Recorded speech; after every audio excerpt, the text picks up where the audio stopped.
राशि घबराकर तेजी से सीढ़ियां चढ़कर लगभग हाँफती हुई मानसी के घर की डोरबेल दबाने लगी। दोपहर का समय था। उस पर चिलचिलाती धूप। वह जब घर से निकली थी तो बादल घिर आए थे। मानसी ने दरवाजा खोला तो राशि हाँफती हुई अंदर आकर सोफे पर पसर गई। आने से पहले राशि ने मानसी को बता दिया था कि वह माँ को लेकर बहुत चिंतित है। कल शाम से वह फ़ोन कर रही हैं, पर माँ का मोबाइल स्विच ऑफ जा रहा है और घर का नंबर बस बजता ही जा रहा है। मानसी ने फौरन उसके सामने ठंडे पानी का गिलास रखा तो राशि एक सांस में उसे गटक गई। फिर रुककर बोली, मानसी, मैंने शिमला आंटी को कल रात फ़ोन किया था और सुबह वे माँ के घर गई थी। वे कह रही थी कि वहाँ ताला लगा हुआ है। अब क्या करूं? कहाँ ढूंढूं उन्हें? रुआसी राशि के पास जाकर मानसी बैठ गई और उसके कंधे पर हाथ रख धीरे से पूछा, तेरी कब बात हुई थी उनसे? 1 सप्ताह पहले, मेरे जन्मदिन के दिन। माँ ने सुबह सुबह फ़ोन करके मुझे बधाई दी थी। राशि रुककर फिर बोलने लगी, मैं चाहती थी कि माँ यहाँ आकर कुछ दिन मेरे पास रहें। माँ ने हंसकर कहा कि तेरी नई नई गृहस्थी है, मैं तुम दोनों के बीच क्या करूँगी? देर तक मैं मनाती रही माँ को। उनसे कहती रही कि 4 दिन के लिए ही सही आ जाओ मेरे पास। 6 महीने हो गए उन्हें देखे। संक्रांति पर घर गई थी तभी मिली थी। राशि ने अपनी आंखों में उमड़ आए आंसुओं को रुमाल से पोंछा। मानसी चुप बैठी रही। कल शाम जब राशि ने उसे फ़ोन पर बताया था कि उसकी माँ फ़ोन नहीं उठा रही तो वह खुद परेशान हो गई थी। राशि की शादी के बाद माँ दिल्ली में अकेली रह गई थी। राशि और मानसी दिल्ली में एक साथ स्कूल कॉलेज में पढ़ी थी। मानसी उस समय भी राशि के साथ थी जब उसके पापा का एक्सीडेंट से देहांत हो गया था। उस समय वे दोनों 6वीं में पढ़ती थीं। राशि की माँ रमा बैंक में काम करती थी। उन्होंने राशि की पढ़ाई और परवरिश में कोई कमी नहीं रखी। राशि ने स्नातक की पढ़ाई के बाद बैंकिंग किया और नौकरी करने लगी। 2 साल पहले राशि शादी कर कोलकाता आ गई थी। पिछले साल राशि ने जब उसे बताया कि उसका मंगेतर अमित भी कोलकाता में काम करता है तो मानसी खुशी से उछल गई। कितना मज़ा आएगा, दोनों सहेलियां एक ही शहर में रहेंगी। राशि की माँ ने बेटी की शादी बहुत धूमधाम से की। हालांकि राशि और अमित लगातार कहते रहे कि बिल्कुल सादा समारोह होना चाहिए। राशि नहीं चाहती थी कि माँ अपनी सारी जमा पूंजी उस पर खर्च कर दे, लेकिन माँ थी कि बेटी पर सब कुछ लुटाने को आतुर। राशि के मना करने पर माँ ने प्यार से कहा, यही तो मौका है बेटी, मुझे अपने अरमान पूरे कर लेने दे। पता नहीं कल ऐसा मौका आए न आए। आज राशि को ना जाने क्यों माँ की कही वे बातें याद आ रही हैं। ऐसा क्यों कहा था माँ ने? मानसी ने रोती हुई राशि को हौसला बंधाया और अपना फ़ोन उठा लाई। उसने दिल्ली अपने भाई को फ़ोन लगाया और बोली, भैया आपसे एक ज़रूरी काम है। मेरी सहेली राशि को तो आप जानते ही हैं। अरे वही जो अपने पुराने घर के पास रहती थी। उसकी माँ रमा जी कल शाम से पता नहीं कहाँ चली गई। प्लीज़ भैया पता करके बताओ तो। वे पास के HDFC बैंक के ब्रांच में काम करती हैं। मैं उनका पूरा पता आपको व्हाट्सएप कर देती हूँ। भैया जल्दी बताइए, राशि बहुत परेशान हो रही है। अच्छा फ़ोन रखती हूँ। मानसी ने भैया को बैंक और घर का पता व्हाट्सएप कर दिया और राशि के पास आकर बैठ गई। राशि, भैया सब पता कर बताएंगे, तो चिंता मत कर। राशि ने सिर उठाया। पूरे 24 घंटे हो गए हैं मानसी। शिमला आंटी बता रही थी कि पिछले 3 दिन से घर बंद है।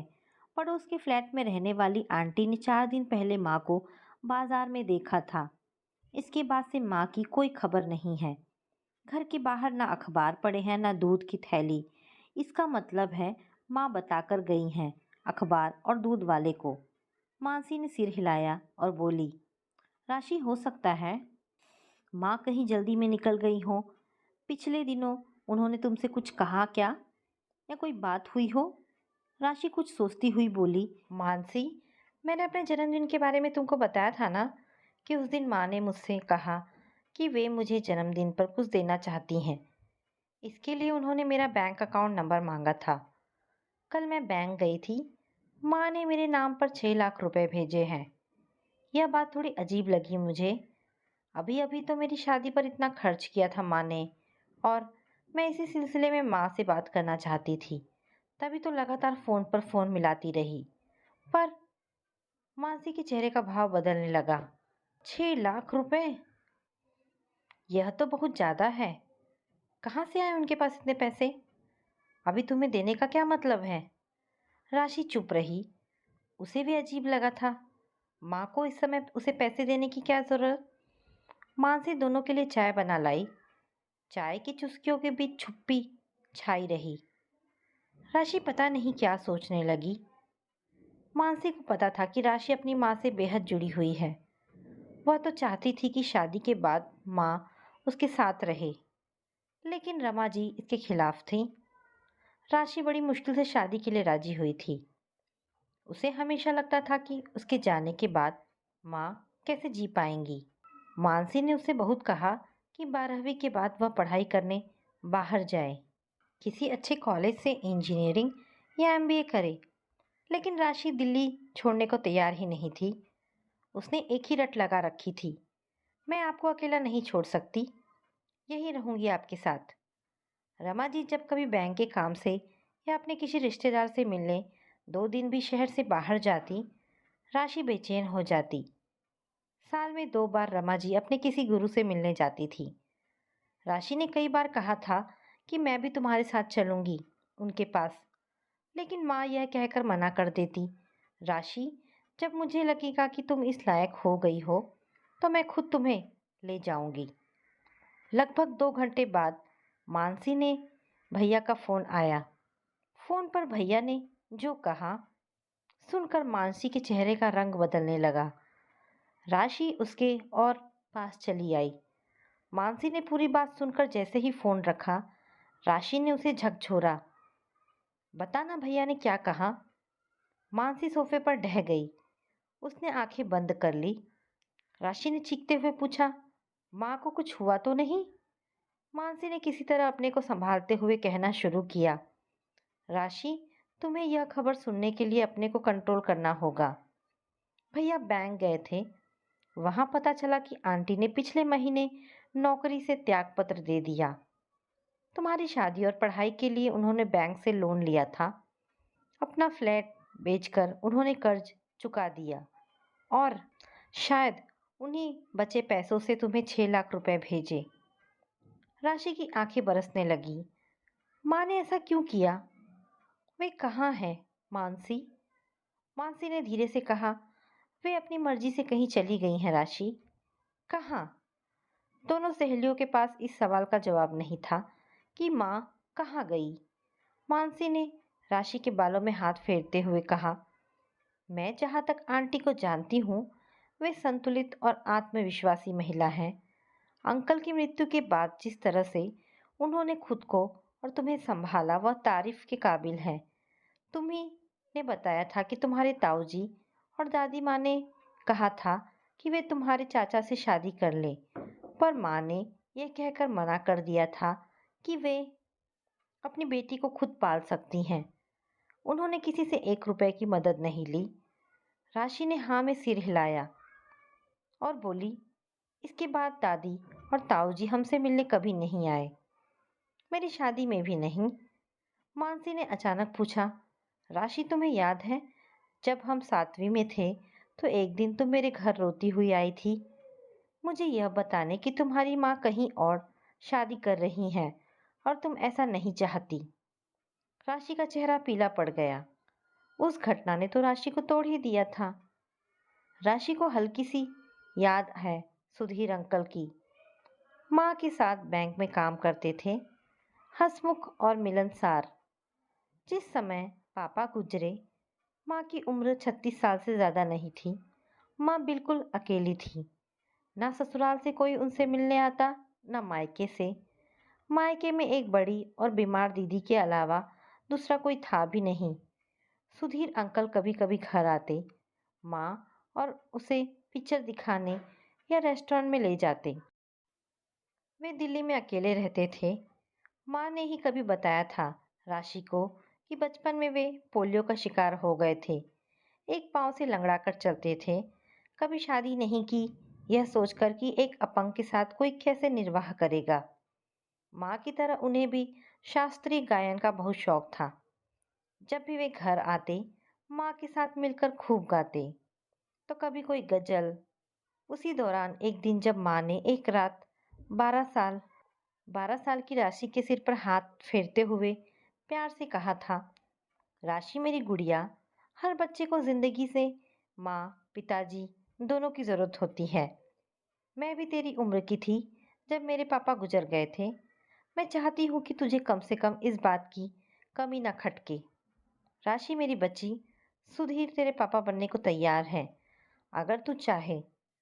राशि बिफर कर उठ बैठी थी और जोर से चिल्ला पड़ी थी, माँ तुम बहुत बुरी हो। मुझे नहीं चाहिए कोई पापा वापा। तुम बस मेरी हो और मेरी रहोगी। मैं सुधीर अंकल से नफरत करती हूँ। उनको कभी यहाँ आने नहीं दूंगी। मानसी ने तब राशि को समझाया था कि जब सुधीर अंकल माँ को अच्छे लगते हैं, उसका भी ख्याल रखते हैं, तो वह माँ की शादी का विरोध क्यों कर रही है। मैं माँ को किसी के साथ बांट नहीं सकती। सुधीर अंकल के आते ही माँ मुझे भूल जाएंगी। मैं ऐसा नहीं होने दूंगी। इसके बाद सब शांत हो गया। माँ ने कभी अंकल की बात उठाई ही नहीं। जिंदगी पुराने पहिए पर आ गई। बस सुधीर अंकल का उनके घर आना बंद हो गया। बाद में उसने माँ को किसी से फोन पर कहते सुना था कि सुधीर की तबीयत बहुत खराब हो गई है और वे कहीं और चले गए हैं। राशि ने सिर उठाया। मानसी, लेकिन माँ के गायब होने का इस बात से क्या संबंध है। मानसी ने सिर हिलाया। पता नहीं राशि, लेकिन भाई कह रहे थे कि आंटी ने कई दिन से अपना घर बेचने और नौकरी छोड़ने की योजना बना रखी थी। अचानक एक दिन में कोई ऐसा नहीं करता। तुम बताओ कि तुम्हारी शादी के बाद वे यहाँ क्यों नहीं आई। माँ हमेशा कहती थी कि मैं तुम्हारी शादीशुदा जिंदगी में दखल नहीं दूंगी। तुम्हारी अपनी जिंदगी है, अपनी तरह से चलाओ। हाँ, यह भी तो हो सकता है ना राशि कि वे तुम्हें अकेले रहने का मौका दे रही हो। तुम आज तक उनसे अलग नहीं रही। यह पहला मौका है। वे हर बार तुमसे पूछती थी कि तुम खुश तो हो। राशि सोच में डूब गई। जिस दिन शादी के बाद वह कोलकाता के लिए निकल रही थी, माँ अपने कमरे से बाहर ही नहीं आई। ट्रेन का समय हो गया था और उसे माँ से बिना मिले ही निकलना पड़ा। रास्ते भर वह सोचती रही कि माँ ने ऐसा क्यों किया। उसके ट्रेन में बैठते ही माँ का फोन आ गया कि उन्हें चक्कर सा आ गया था। शादी के कामों में वे बुरी तरह थक गई थी।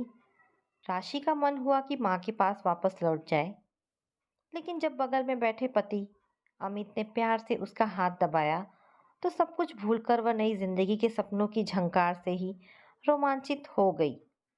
पहले माँ से रोज ही उसकी बात हो जाया करती थी, फिर बातचीत का सिलसिला कम हो गया। राशि जब पूछती कि माँ तुमने खाना खाया कि नहीं, रोज शाम को टहलने जाती हो कि नहीं, तो माँ हंस देती, मेरी इतनी फिक्र ना कर, मैं बिल्कुल ठीक हूँ। मुझे अच्छा लग रहा है कि तुमको अपनी नई जिंदगी रास आ गई। खुश रहो और अमित को भी खुश रखो। बस इससे ज्यादा और क्या चाहिए। आज राशि को पुरानी सारी बातें याद आ रही हैं। जब तक वह माँ के साथ थी, हर समय उन पर हावी रहती। माँ, आप अपनी सहेलियों को घर ना बुलाया करें, कितना बोर करती हैं। हर समय वही बात, शादी कब करोगी, कोई है क्या। आपकी वह सफ़ेद बालों वाली सहेली तो मुझे बिल्कुल पसंद नहीं। कितना तेज बोलती हैं और कितना ज़्यादा बोलती हैं। मैंने माँ को समझा ही नहीं। राशि बुदबुदाई और उठ खड़ी हुई। मानसी ने टोका, कहाँ चली राशि। माँ को ढूंढने। कहाँ, पता नहीं, पर एक बार मैं उनसे मिलकर माफ़ी मांगना चाहती हूँ। तुम चाहो तो मैं तुम्हारे साथ चल सकती हूँ, मानसी ने कहा। अगले दिन अमित ने दोनों सहेलियों को फ्लाइट से दिल्ली भेजने की व्यवस्था कर दी। वह खुद भी साथ जाना चाहता था, पर राशि ने कहा, ज़रूरत होगी तो मैं तुम्हें बुला लूँगी। दिल्ली हमारी जानी पहचानी जगह है। मानसी के मायके में सामान रख दोनों सहेलियां सबसे पहले राशि के घर गई। राशि शिमला आंटी के घर पहुंची तो उसे देखकर वे चौंक गई। अरे राशि, तू, रमा की कोई खबर मिली। यही तो पता करने आई हूँ। आप बता सकती हैं कि माँ की वे सहेलियाँ कहाँ रहती हैं? वो हमारे घर कभी-कभी आती थी। शिमला आंटी सोचने लगी, फिर बोली, सबके बारे में तो नहीं जानती, पर बैंक में तुम्हारी माँ के साथ काम करने वाली रेवती को मैंने कई बार उनके साथ देखा था। बल्कि 10 दिन पहले भी वो यहाँ आई थी। माँ ने आपसे अपने जाने को लेकर कुछ कहा था? नहीं राशि, तुम्हारी माँ हम लोगों से कम ही बोलती थी। दरअसल 12 साल पहले जब तुम्हारी माँ ने शादी की थी, तब से कहते कहते अपने होठ काट लिए शिमला ने। माँ की शादी? राशि को झटका लगा। वह गिड़गिड़ाती हुई बोली, प्लीज़ आंटी, आप मुझे सब कुछ सच सच बताइए। शायद आपकी बातों से मुझे माँ गई कहाँ है यह पता चल जाए। शिमला गंभीर होकर बताने लगी, तुम सुधीर जी के बारे में तो जानती ही हो। जिस दिन तुम्हारी माँ को पता चला कि सुधीर बीमार हैं, उन्हें टीबी हो गई है, तुम्हारी माँ ने घबराकर मुझे ही फ़ोन किया था। मैं और वे अच्छी सहेली थीं और अपना दुख दर्द बांटा करती थी। मैंने तुम्हारी माँ को अपने घर बुलाया। सुधीर रमा की जिंदगी में ताज़ा हवा का झोंका थे। तुम्हारी माँ उनका बहुत सम्मान करती थी और प्यार भी करती थी। मैं रमा को लेकर सुधीर के पास गई थी। सुधीर की हालत वाकई खराब थी। रमा ही सुधीर को लेकर अस्पताल गई, लेकिन उनकी जिंदगी में तो जैसे चैन था ही नहीं। क्या हुआ? अंकल अच्छे तो हो गए? राशि ने बेसब्री से पूछा। हमारे पहुंचने से पहले वहां सुधीर के माता पिता आ गए थे। उन्होंने तुम्हारी माँ के सामने यह शर्त रखी कि वह सुधीर से शादी करे, वरना वे उसकी शादी कहीं और कर देंगे। बीमार सुधीर को जीवन साथी की जरूरत है और अब बूढ़े माँ बाप में इतनी शक्ति नहीं कि उसकी देखभाल कर सके। सुधीर बैंक में नौकरी करते थे, देखने में अच्छे थे, एक पैर ठीक नहीं था तो क्या, कोई ना कोई लड़की तो मिल ही जाती।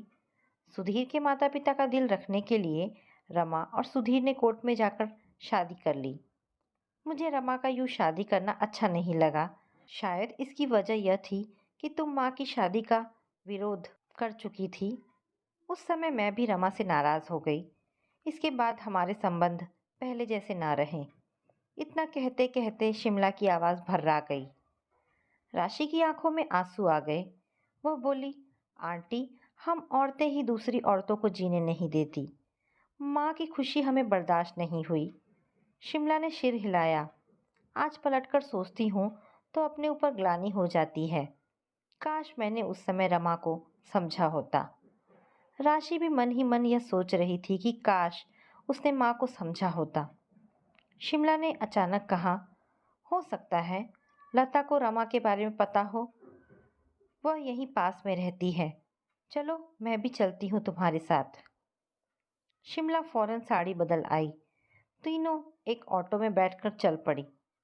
राशि अरसे बाद लता जी से मिल रही थी। उनके पूरे बाल सफ़ेद हो गए थे। राशि के साथ शिमला और मानसी को देख वे ठिठकी। राशि आगे बढ़कर उनके गले लगकर रोने लगी। लता ने राशि को बाहों में भींच लिया और पुचकारते हुए कहा, मत रो बेटी, तुझे यहाँ देखकर मुझे एहसास हो गया है कि तू बहुत बदल गई है। मुझे माँ के पास ले चलिए मौसी, राशि ने रुआसी आवाज़ में कहा। लता जी ने राशि के सिर पर हाथ फेरते हुए कहा, तुम अपनी माँ को ढूंढती हुई इतनी दूर आई हो तो मैं तुम्हें मना नहीं करूँगी, लेकिन बेटी रमा को और तकलीफ मत देना। बहुत दिनों बाद मैंने उसे हंसते देखा है। तो बाद वह अपनी ज़िंदगी जी रही है। अगले दिन जब राशि और मानसी लता के साथ जाने को निकलने लगी तो शिमला भी साथ चल पड़ी। बस थी।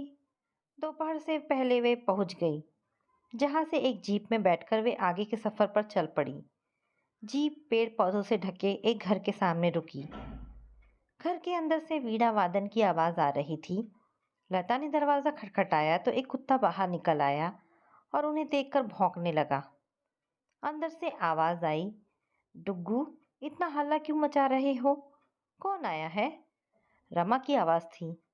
जब वे सामने आई तो राशि के दिल की धड़कन जैसे रुक ही गई। सलवार कमीज और खुले बालों में वे अपनी उम्र से 10 साल छोटी लग रही थी। माथे पर टिकली, मांग में हल्का सा सिंदूर और हाथों में कांच की चूड़ियाँ। भरा भरा चेहरा। राशि पर नजर पड़ते ही रमा सन्न रह गई। राशि दौड़ती हुई उनके गले लग गई। माँ बेटी मिलकर रोने लगी। राशि ने किसी तरह अपने को जज्ब करते हुए कहा, माँ, मुझे माफ कर सकोगी? रमा ने सिर हिलाया और बेटी को कसकर भींच लिया। माँ, पिताजी कहाँ हैं? मुझे उनसे मिलना है। राशि की आवाज में बेताबी थी। रमा उन सबको लेकर अंदर गई। सुधीर रसोई में सब्जी काट रहे थे। राशि उनके पास गई तो सुधीर ने उसके सिर पर हाथ रखकर प्यार से कहा, वेलकम होम बिटिया। रमा को कुछ कहने सुनने की जरूरत ही नहीं पड़ी। राशि समझ गई कि साल में 2 बार माँ 10 दिन के लिए कहाँ जाती थी। क्यों चाहती थी कि मैं शादी कर अपने घर में खुश रहूं। शाम को बरामदे में सब बैठे थे। राशि ने सिर माँ की गोद में रखा था। वह दोपहर से ना जाने कितनी बार रो चुकी थी। माँ का हाथ एक बार फिर चूम वह भावुक होकर बोली, माँ, मैं कितनी पागल थी, औरत होकर तुम्हारा दिल ना समझ सकी। आज जब मैं अपने परिवार में खुश हूँ तो मुझे एहसास हो रहा है कि तुम मेरी वजह से सालों से अपने पति से अलग रही। रमा को विश्वास नहीं हो रहा था कि उसकी बेटी के साथ साथ उसकी पुरानी सहेली शिमला भी लौट आई है उसकी खुशियों में शरीक होने। रात को अमित का फोन आया तो राशि उत्साह से बोली, पता है अमित, मेरे साथ कोलकाता कौन आ रहा है? माँ और पापा दोनों कुछ दिन हमारे साथ रहेंगे। फिर हम जाएंगे दिवाली में उन्हें छोड़ने। रमा और सुधीर मुस्कुरा रहे थे। तो दोस्तों, आशा करती हूँ ये कहानी आपको पसंद आई होगी। अगर कहानी पसंद आई है तो प्लीज़ इसे लाइक एंड शेयर करें और कमेंट करके अवश्य बताएं। धन्यवाद दोस्तों।